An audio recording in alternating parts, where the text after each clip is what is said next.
All right, welcome back to another video. My name is Josh, and we're sitting here with. John Vercher, Mason City Council.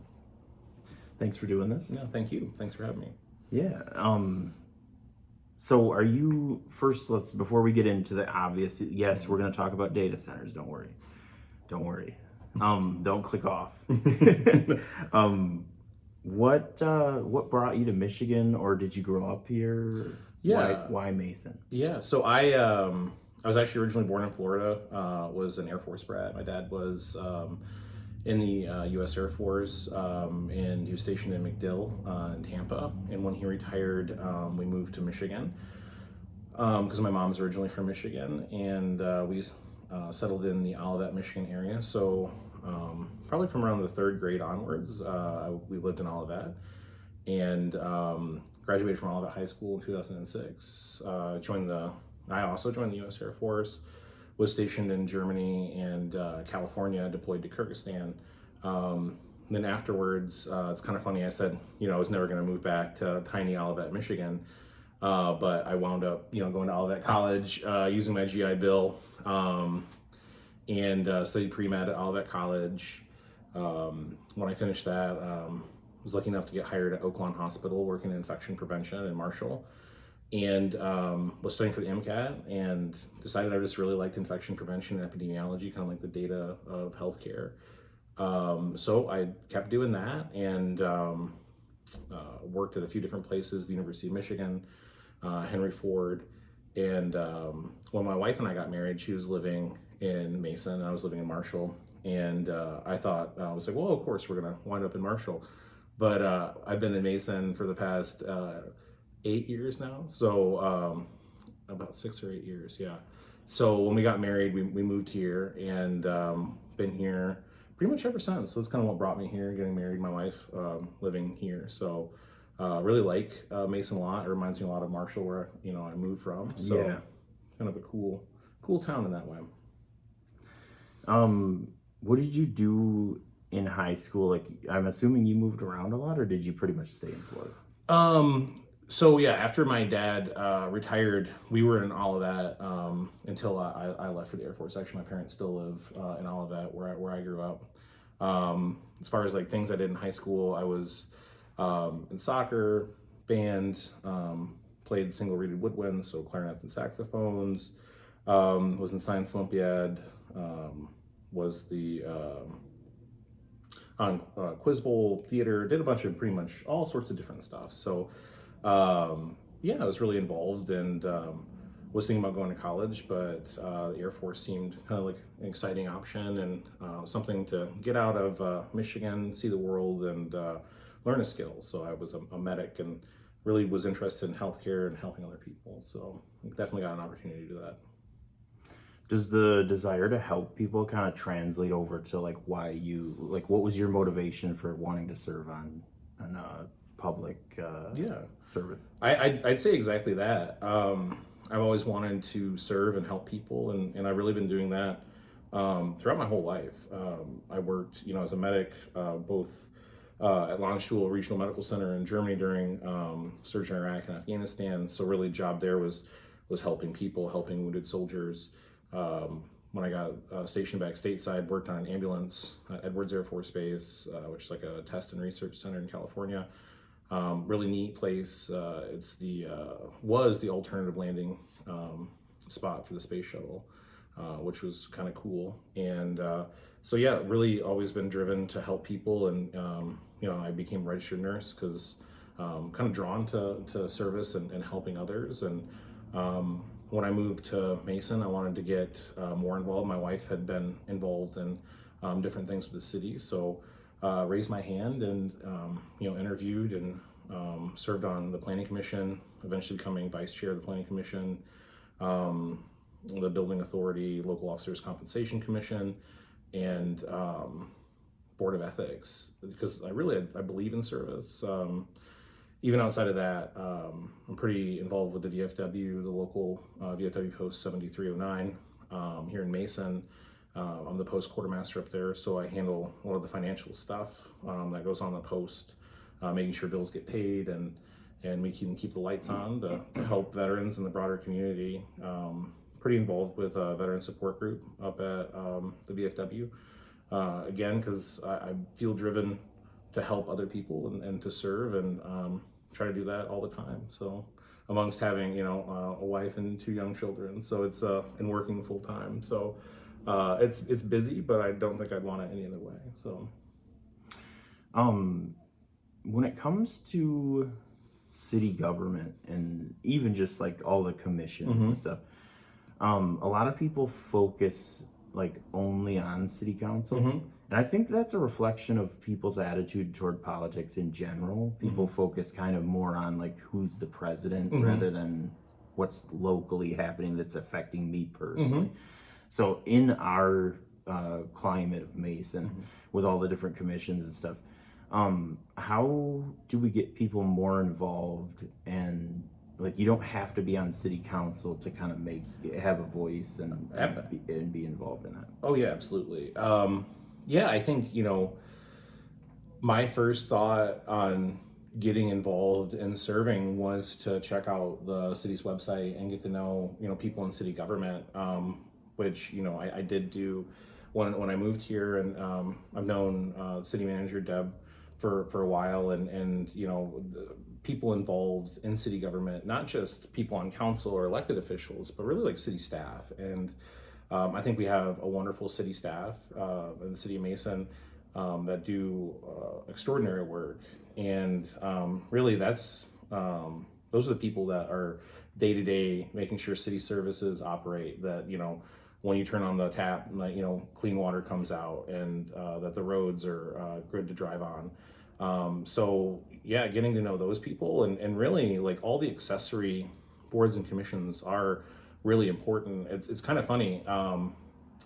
The one thing I really wanted to do when I moved here, when I was trying to do, was get on the tree commission, because I really don't like Bradford pears, and it's like a kind of a noxious invasive fruit tree, and we had several of them in town. And so I was like, I really want to be on the tree commission, but it is really difficult to be on the tree commission because almost no one ever leaves the tree commission. So, when I went to go volunteer, it's like, there's no spots on the tree commission, but it's like there's opening on the planning commission if you're interested. It's like, but it's a pretty, it's a pretty heavy volunteer role, because it has the greatest meeting frequency.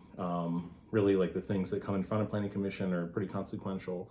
So that was my first really foray into city service, but it was a good one, because really planning commission, by the nature of that kind of job, you learn how everything kind of works within the city, how the different ordinances and codes affect people's lives and what happens in the city. So that was a great experience to kind of get started. And I recommend anybody who wants to get involved in city government, check out the city's webpage.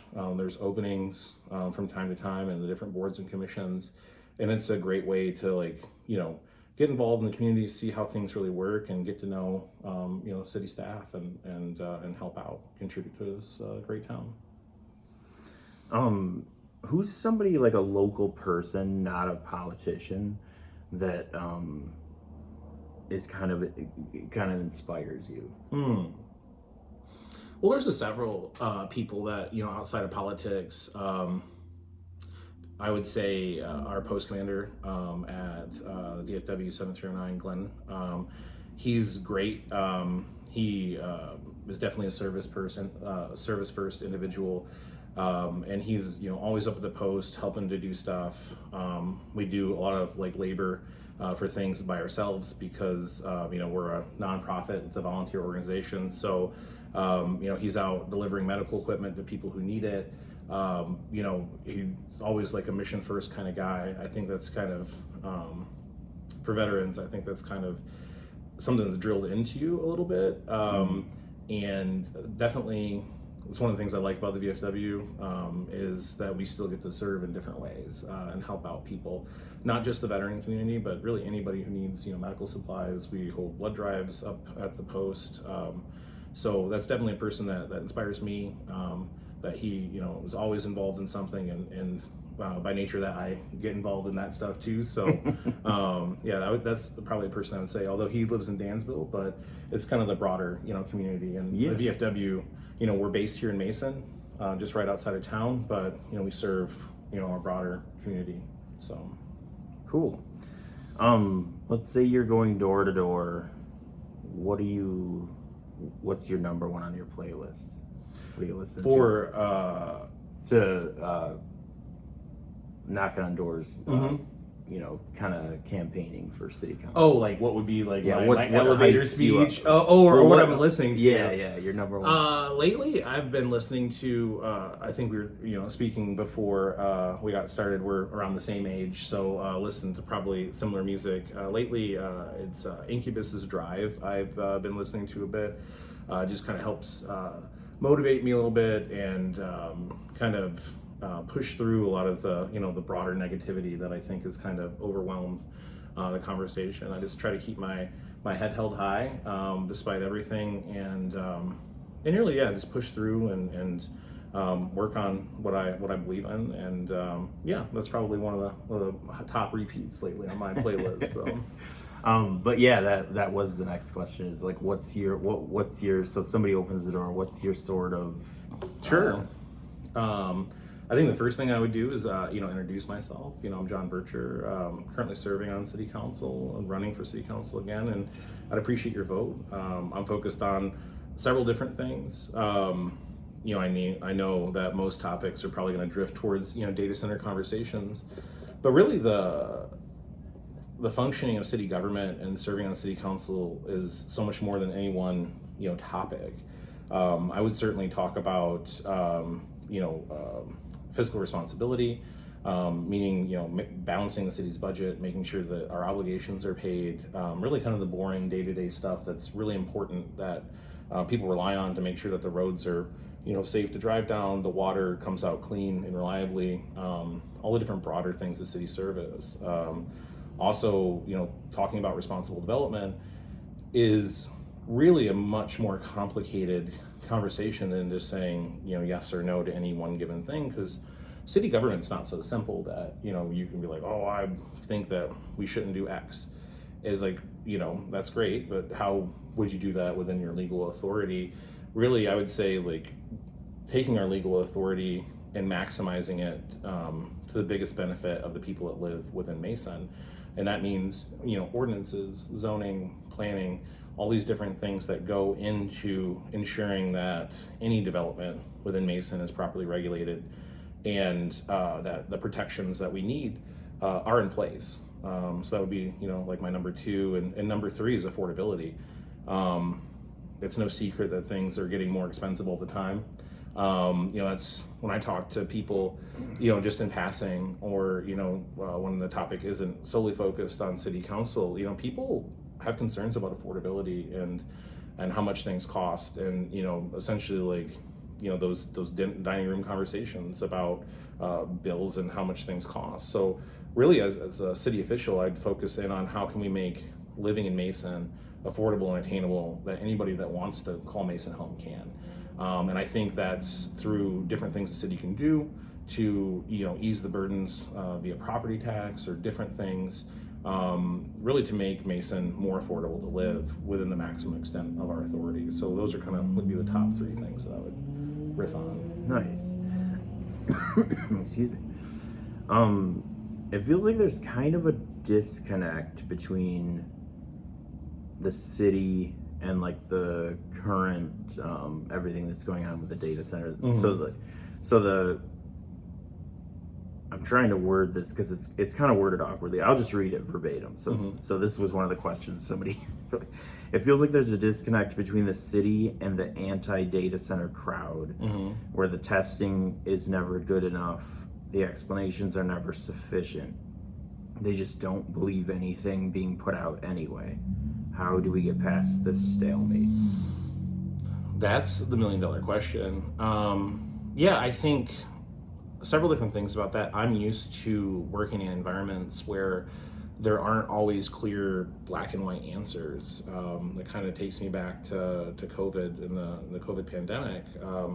I was working as a regional manager for infection prevention.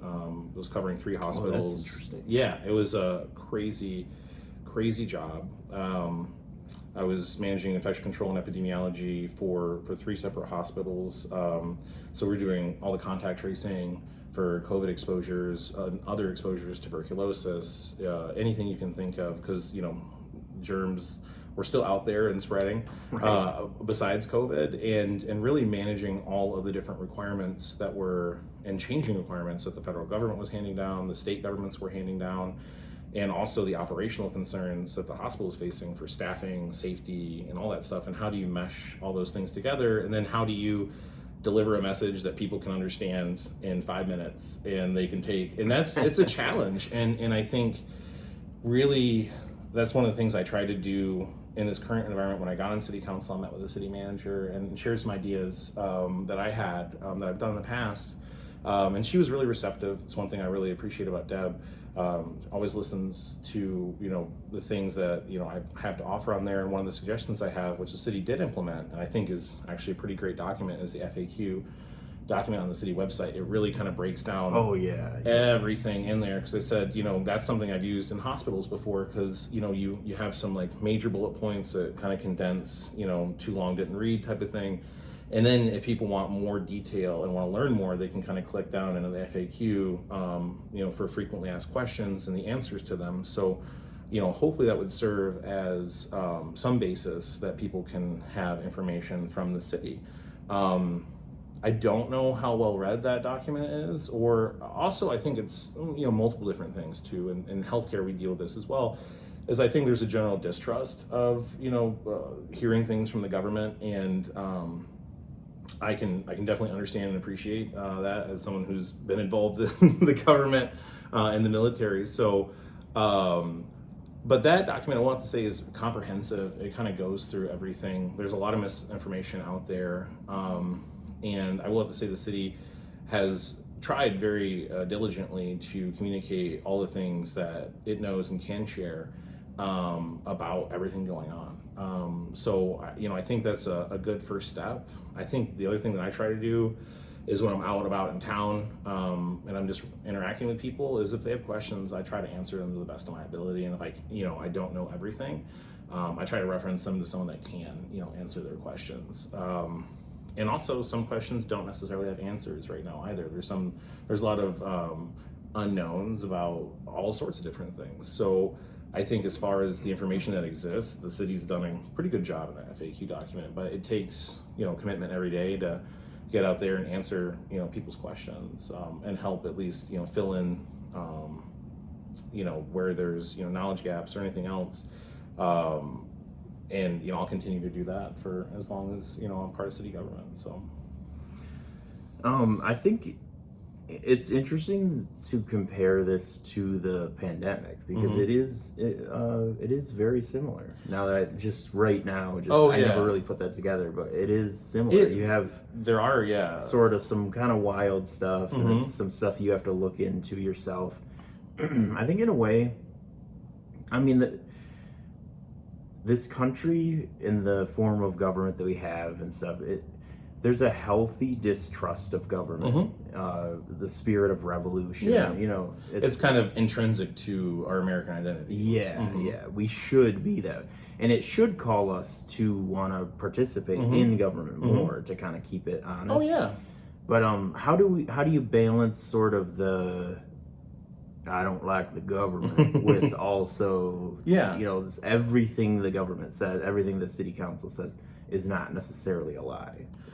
Yeah, and I think I can definitely understand people's thoughts on that, because that's part of the reason that I wanted to get involved, is because I feel like I wanted to be part of that process. I wanted to know and understand more and contribute. So I'd say anybody that is willing and wants to get involved in city government and local government, or different aspects of that. Basically, I think, like, to your point, the more people that get involved, the more like pluralistic that government is. Yeah. I think that lack of trust dissipates to some degree, because they're just like, well, city government is just the city, in a lot of different ways. The more people that are involved, I think there's less fears of that. But I think it's natural and healthy to have some, I would say, I have to say, like, hesitations about, believing every single thing you're told, right? So, that's why I try to, ask questions. I try to answer them. But also, being involved, I can say that, the city's doing the best I think that it really can do to address, the issues and yeah, I think both things can be true at the same time. So it's a hard one, and I think getting people involved in government and the government just answering people's inquiries and questions, I think is the best way to kind of handle that. And the way the way that the public comment and kind of handled is there can't really be a back and forth. So is there would you be open to doing like an open, maybe a couple people from city council or the town manager? Maybe I would say maybe it should be almost handled like a debate. Not that it would be a debate, but kind of have a moderator there so things don't get crazy. But you'd be open to having some kind of back and forth with like a dialogue. Yeah, absolutely. I think that's one thing too. When I got on city council, the first time I served in city council was in 2024, and I was kind of new to that format. Although on planning commission it's similar, but there's not as much public comment. It's kind of like a mini version of what city council is. So yeah, it's not really meant to be a dialogue. It's meant to be, before the meeting really commences, the public has an opportunity to input into city council, their thoughts or questions they might have, and city council members can answer those questions. But I know it's frustrating people, because it's frustrating to me sometimes too, where I wish, there was more of a dialogue. That's, the meeting format that's, traditionally been done. I would completely support, like a town hall, some type of environment where, city council members can sit down and answer questions to the best of their ability, with also people that work in city government directly, like city manager and other support staff. I think that would be a really helpful thing. I hope that conversation isn't dominated entirely. I hope it's a good dialogue back and forth, because it is hard just to be shouted down all the time too. But I think if everyone engages in good spirits, I'm absolutely willing and wanting to do that. And I think that's something that probably will happen in the near future. Also, as far as the debate with the candidates running, I would love to engage in something like that, because I feel that there's really not a lot of good information out there about all the candidates that are running. I couldn't agree more. Yeah, I see billboards, but I don't see any messaging on policy positions or anything else. And I think that would be a healthy thing in any type of election, to have a debate and have people actually, interact and talk about what it is what is their vision for Mason? Well, what are they planning on doing when they get elected? Because right now, I think it's, there's a lot of unknowns, and I try to answer, any of the questionnaires that I receive, because I feel that there's so many different, forums that people get information. So whenever I see a candidate questionnaire, I fill it out, because I really want to get my messaging out to as many people as possible, so they can understand, my background, what I'm all about, what my vision for Mason is. So yeah, I would support a debate, and certainly support a town hall and open that dialogue. Awesome. This is another one that's worded a little bit funny, but it's fine. The developer's identity hasn't been disclosed, and we still don't have a site plan or utility agreement on the table. At what point do you think it would be irresponsible to keep negotiating without telling the public who we're negotiating with? Well, and what I'd say is, as far as my role in city council is, so we've authorized the city manager to negotiate with, a developer. So that information hasn't been shared with city council and has not been disclosed to the city manager either. And from what I understand, knowing who the developer necessarily is shouldn't shift the conversation on the same, whether it's Oracle or Google or Microsoft. I really, I'm just throwing random names out there because I have no idea, but like, we can't weigh a conversation about a development agreement based on the knowledge of necessarily who it is. It should be fair and justifiable no matter what, dealing with the facts of the issue. So like, that hasn't been revealed yet. I think it will be soon, hopefully, because I really would like that information, as soon as it can be, publicly released, to be released to the public, because I believe, anything that can be shared should be shared with the people. I believe in transparency from that regard, but development agreements and things like that have to follow a certain pathway. Legally, I'm not an attorney, so I'm not gonna, claim to be like, it's because X, Y, and Z, but right. From what's been explained to me, that's typically how those things go. So I think as soon as that information can be released, it should be. But I do understand why people would be frustrated and upset by that, for sure. Mason was offered a path of a 90-day moratorium, and residents asked for 180 days to study environmental impacts. Do you support a longer moratorium now to rewrite the rules before an application arrives? So yeah, there was a moratorium in place, and that's kind of where I enter the storyline as far as city council goes. When Leon resigned and I was appointed, there was a moratorium in place. There was also, a public comment about any type of ordinance development that the city had open. I think there was like a digital submission and a written submission, along with all the public comments we received. So my thought process on that was to take that information into crafting ordinance. Because the moratorium isn't a moratorium on data centers. It's a moratorium until an ordinance can be written on data centers. So the city needed an ordinance in my mind, and in my mind, I think we still do. And so we tried to synthesize all that information. I read every single thing that was submitted to the city, spent a lot of after hours time working on that, helped draft numerous amendments into M3. Listening to public feedback, and that would include like noise and vibration, putting more teeth and accountability into the ordinance. Well, we're making, not just an ordinance violation if someone doesn't, adhere to our standards, but essentially making it a breach of contract and holding them accountable by, the one thing that the city really does have is leverage, which is like, if you're not going to follow the rules, then we're not going to supply you with water. And there was a lot of different things that were written in there that I thought were good. And like any ordinance or any law or legislation, it's a living document. It's not, etched in stone and brought in from the mountaintop. It's meant to be amended and revised over time. And my thought is like, M3 is a really good start. It's more comprehensive than almost any other ordinance that I know of that's been implemented in Michigan. I've read some other ordinances that people have submitted that are in draft form, that have some issues with them, that maybe have some more stringent aspects. But I think overall, as a complete ordinance, M3 was a good starting point. And it's unfortunate that M3 was repealed, and right now we're kind of sitting without any type of ordinance that offers the same level of protections.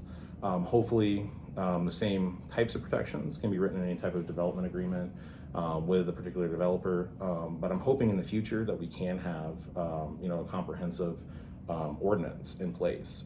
So that's why there was a moratorium in place, and that's why the moratorium had gone away. It's because we did implement an ordinance in place. It just happened to be repealed after that time. So a lot of people have concerns about the decommissioning thing. What should a decommissioning plan look like for a facility this size?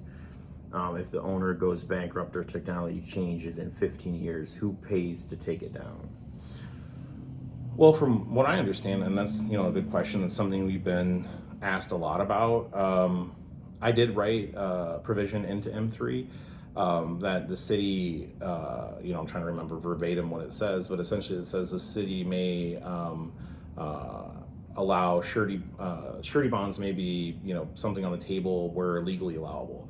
And that's really kind of the crux of it, is like where we're legally allowable to have something in place for decommissioning.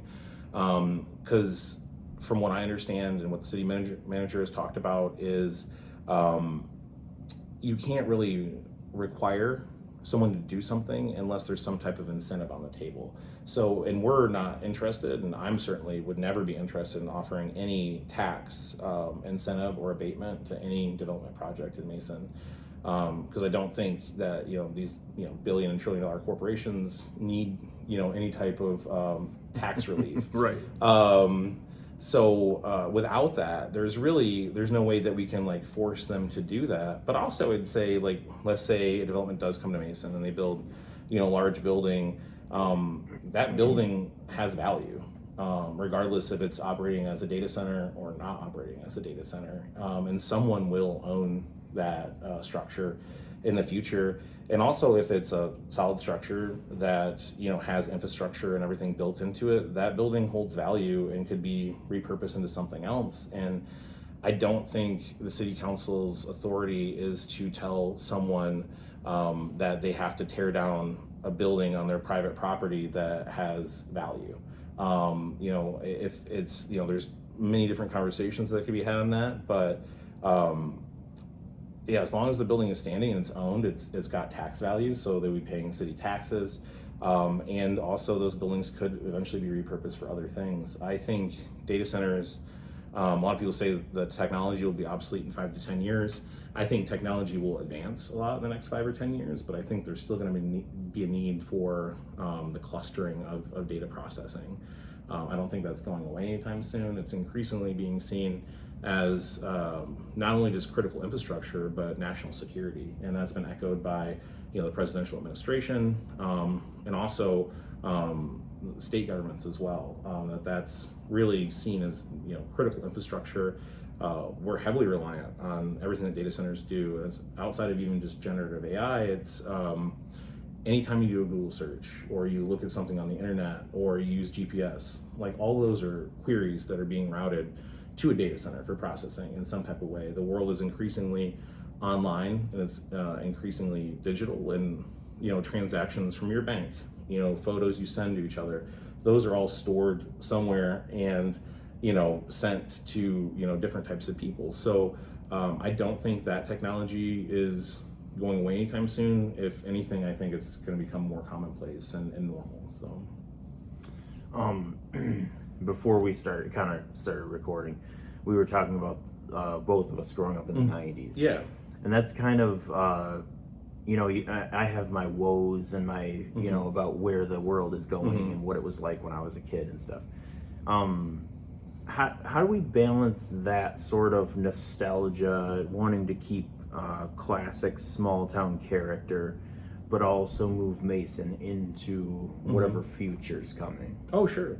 I think that's a great question. I look back on our childhood, that we experienced. The internet is this new thing. You're trying to download something on the internet, and it's like, don't pick up the phone. It's and right, now it's completely different. So it's I'd say things never stay static. They're never sitting still. Whether that's the progress of technology, as witnessed by I can play any song ever on my phone right now with the blink of an eye. But I'd also say the same thing about Mason. Mason's never stood still. Mason is always changing, and I know that's coming from someone that didn't necessarily grow up here, but I grew up in a much smaller town than this, and that town has not stayed the same either. I think you should balance the character and the feel of the city of Mason with development, because the city needs development. It's one of the major issues that the city's facing right now is things are continuing to cost more money, and we're only, bringing in X amount of dollars through, property value taxes. So, I think balancing that where development happens, what development looks like, but also knowing the fact that the city doesn't control what development comes in place. I know that's been a common theme in public comment, is this like, why don't we save, a restaurant, or we don't need another gas station? And like, ultimately those decisions aren't up to the city. The city enforces rules and other things, via ordinances, and planning. But if anybody wants to come in and turn a restaurant into a gas station, that's, a private property owner making a business decision. If anything, investment in this town is great, and I hope people continue to come and invest in Mason. But yeah, it's really, it'll be important to maintain, our downtown character, our neighborhood feel, but also we need to be prepared for the future for development. And also the development would bring in a lot of important things: money for the schools, money for roads. It would set the city up financially in a lot better place, where we're a lot more proactive with our city finances than reactionary and offsetting. If you look at like the project list, they all begin with like the years they were originally slated, and the years are starting to get kicked down the road because there's only so much money that exists to do those projects. So if we're more proactive about maintaining the town, ensuring that the city still has its character and its feel, I think, in balancing that with development, I think that'll be the most important thing. Consumers Energy has said data centers in their territory wouldn't raise residential rates. Do you trust that? And how would you make that promise enforceable for Mason residents? I don't know if that's something that the city, or me speaking as a city official, can say whether or not Consumers Energy can or can't do that, because the city doesn't regulate energy like whatsoever. Like, it's really outside of our scope of authority. I know that Consumers Energy is held to that standard by a number of different state laws and stipulations. So I guess I would point to those laws and stipulations that say what Consumers Energy can and can't do. Also, the board that controls, residential rate hikes and other things, that plays into it as well. So I can't say with certainty what, state legislators and lawmakers will hold Consumers Energy to, nor can I say like what that commission will do. I certainly hope that, rates won't expand, but I think that's beyond what the city of Mason can promise or guarantee. But there are, like I said, those state rules and regulations that should be enforced towards Consumers Energy. When public comment is overwhelmingly one-sided, like we've seen with the, with the recent city council meetings, but you personally disagree with the crowd, does that affect your vote at all? Is the public's perception kind of play a role into it, even if you sort of know, I don't really agree with that? I think I'm always going to make the best decision I think should be made. And I think if you vote for me, that's one thing I can guarantee. I'm always going to put the city first, and make the best decision. That's not to say that I don't listen to public comment like at all. I very much do. I listen, despite what people say that I'm not listening or don't. I do listen and take notes, what people say. But at the end of the day, I think the decision has to come down to what is the best vote for Mason. And I think if you're always, listening to the loudest voices, that's not necessarily going to guarantee that you're always making the best decisions. It's easy to fall into that. And I think there are, not trying to be, pugilistic at all, but I think there are some members of city council that are certainly more swayed in that direction. But I think at the end of the day, your role really is to put the city and its legal obligations and what we're legally allowed to do. That has to be the driving force in your decision. I listen to the input, but as far as me being swayed one way or the other. At the end of the day, I'm always going to make the choice I feel is best. With that in mind, have you ever talked to a resident or anyone in general that did kind of change your mind? Like, have you ever on anything? Yeah. Oh, for sure. There's been a number of things on Planning Commission. Years ago, there was an issue about Bond Park and what we were going to do, with Bond Park. And, this was an issue that, me just being on Planning Commission and not being super focused in on what City Council was doing was kind of, outside the loop on. So really like reading the packet before the meeting and hearing input from the city, I felt very strongly that the city shouldn't be in the business of selling, city property or parks, because there's only so much parkland. And once you get rid of it, the likelihood of you getting more in the future is probably very low. They're not making any more land. After hearing that, I was swayed by that public comment. Again, I thought it was the best interest of the city and the people that live here that, Bond Park, that should be preserved and improved and expanded. But we voted on Planning Commission when that happened unanimously to, retain Bond Park as is and to keep that going. So,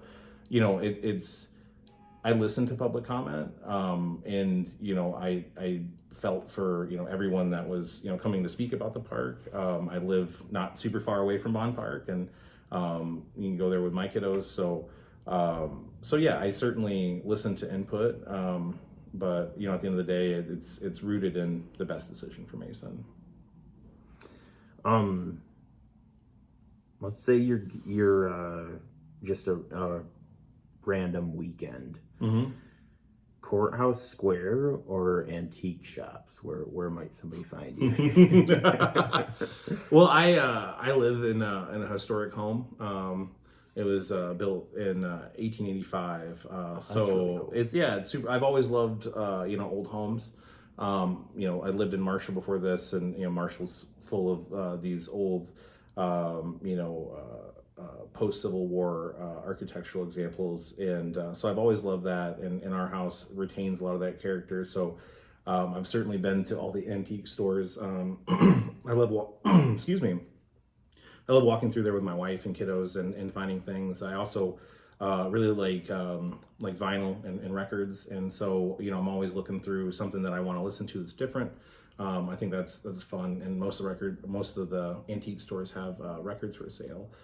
So you find me up there, but also you'll find me, I'm live within a block of downtown, so I'm always, in and out of different places, kind of enjoying the different things that the city offers. So yeah, I'm all over in town, so I like both. So. And then if you're giving a tour of Mason to a friend who's visiting, like from out of town, where are you taking them first? Oh, that's a good one. Well, I typically take people by the courthouse, because I think it's a beautiful county courthouse, one of the most beautiful I've ever seen. I think it even rivals some state capitals. So, certainly walking around here, getting a bite to eat, kind of just enjoying both the, beautiful aspects of the town, but also being next to people in town. Sitting down at bat outside on the patio and getting to see people walking by. I think it's fun to people watch and just to be around town. So I take them around all downtown. I think the antique stores too are super cool. If you're into older antiques, I really like to fix old electronics and different machines and stuff. So I've picked up a number of lamps that I've overhauled. So always snooping for stuff like that. But I think that downtown is gorgeous and has a lot to offer. And also like Hay-Ho River Trails, one of my favorite walks. It's very peaceful. So I certainly, after that would like to go on a Hay-Ho River Trail. So it's, I think so many gorgeous things in this town that make it a wonderful place to live. If you had a magic wand for one day and you didn't need council approval, what's like one thing you'd do?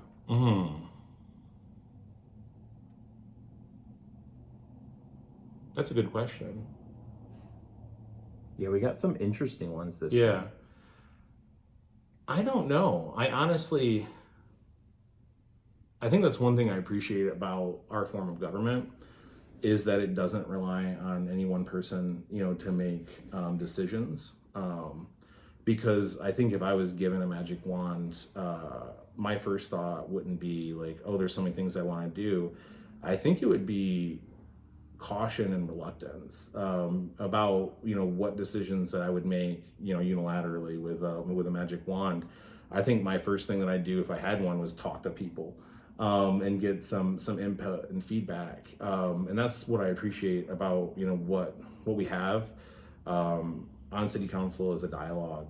It's not one person really setting the tone. I know that's a common belief that people have. But I think coming to consensus on decisions is a hallmark of our American democratic process and system of government. And yeah, I think if I had a magic wand, the first thing I'd do is talk to people before I started waving it. And what city council topic or function do you secretly find more interesting than you expected? That's a good question. I think for me, it's really the budgetary process. I think that's one of the, for lack of a better word, like nerdier aspects of city government. But it's also one of the most crucial is what city government decides to fund and how to fund it. That really determines, what programs, go on, what gets support, and it's always a balancing act. So I find that probably one of the more things I didn't realize I would enjoy.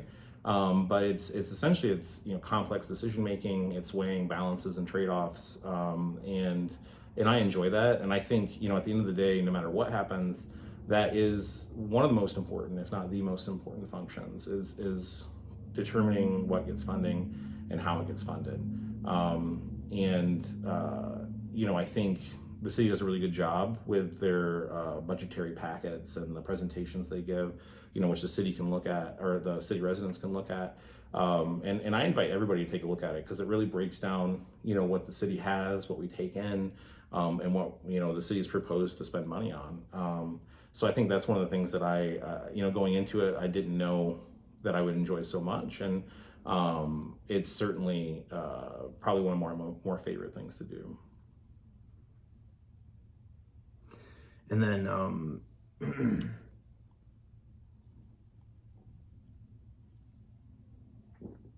what's like a personal environmental red line for any large industrial project here?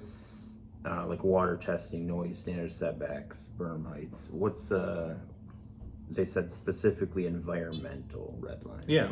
Well, I think any of those things really, because I think you have to look at the whole cohesive picture of anything going on.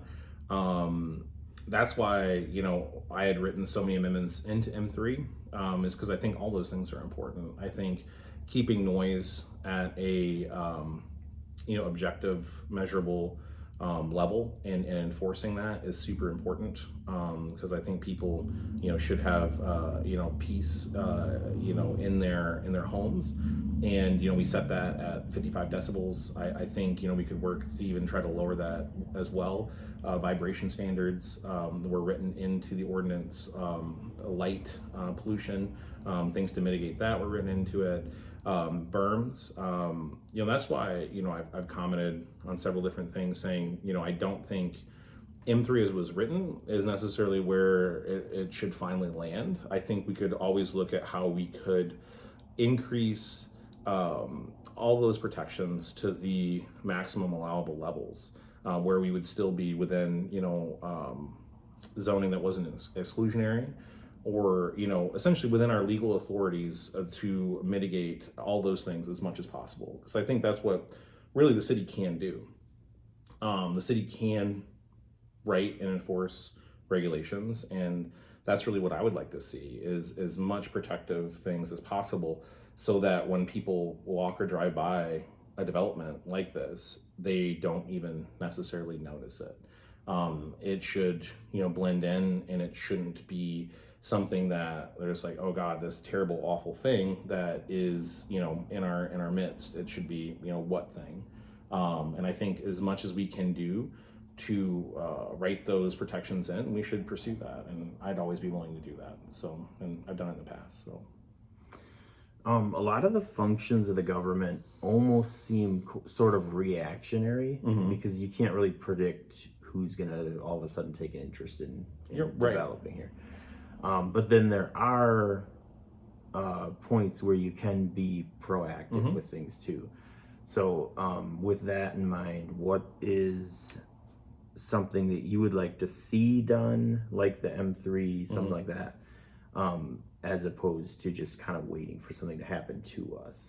Well, I think, we should absolutely be proactive. And I think in a way, M3 was a proactive approach. I think we should always keep, our ear to the ground for not just things that are coming to Mason, but broader trends and industries that could arrive. And I think we should be a little bit more proactive in putting things in place that would at least offer initial protections, so that if something were to come and we wouldn't be caught in a situation when we're flat-footed, that we have something in place that we can point to.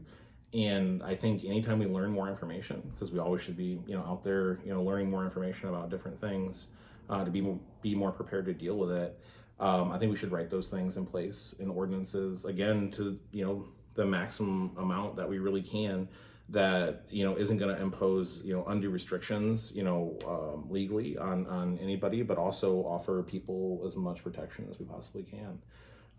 So yeah, I think it's important to be proactive and to stay ahead of trends and different types of developments that are going on around the country. And how do we stay proactive with sort of writing up a ordinance for data centers without it being taken as an invitation? That's a good question. And I'm not entirely certain that I have the best answer for it either, because I think, the intent, at least my intent, was to be proactive. I was like, I think we need to put some protections on the books now, at least that are, standard, and equally enforceable across the board. I think no matter what you do, there's always going to be an element that exists that, believes that this is because, X, Y, and Z, or, that it's an open invitation, when really I think, the writing on the wall is that, these things are becoming, more prolific across the United States. And, Michigan land values are attractive to a lot of developers, as opposed to, Northern Virginia and California, where a lot of these things have, existed in the past. So I think it can be perceived as an open invitation, but realistically, council's, goal and function really is to, offer these protections in place when development comes to town. Not so much to be a welcome mat, because if that was the case, I don't think we necessarily would have done an M3 ordinance. I think it would have, doing nothing is also a choice. And I think the more proactive and protective approach is to put something in place. Whether a data center happens, doesn't happen, there's still a lot going on in this town, and there's a lot to think about. So we can't think in terms of like one, voting on people for like one topic. Or, absolutely. Or, so what other things sort of do you feel like people should vote, or when they think about voting, what should they take into account when it comes to? Oh, sure. And that's something that, I've been saying to people a lot, is like, it's easy to get caught up in a single issue. And I'd be curious, what the, other candidates have as far as, their kind of comprehensive ideas and platforms. But for me, there's a lot of different things. This is just one issue out of many, because the city has all sorts of different priorities. I think really it's expanding affordability in Mason. How do we make that happen? How do we make it not as burdensome, both to live here and also to start and operate a business in town? I think it's, how do we keep Mason beautiful with our parks and our roadways and making sure those things are funded?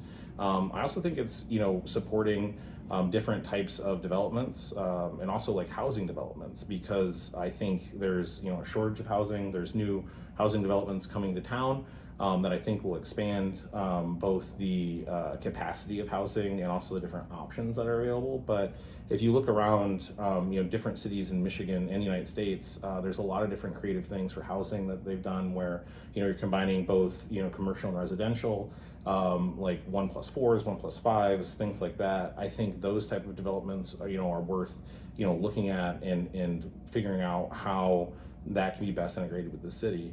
So, there's a lot of different things that comes in front of the city that, isn't necessarily just, data center. Right. I can understand, why that's kind of dominating the conversation, but, at the end of the day, it's, the city is involved in, water utility delivery, the functioning of the roads, how parks are, so the school system. So there's a lot of different things that are, under the purview of city council. So, I'm always curious what other candidates are kind of, thinking about in that, because it's certainly something that occupies, a lot of my my thinking time of how, best we can do things within Mason to make, Mason the best place to, live and work and raise a family. So, that's always kind of my thought process when doing anything for the city. So, kind of my thoughts on it. Well, I appreciate you sitting down. Yeah. And thank you so much. yeah, absolutely.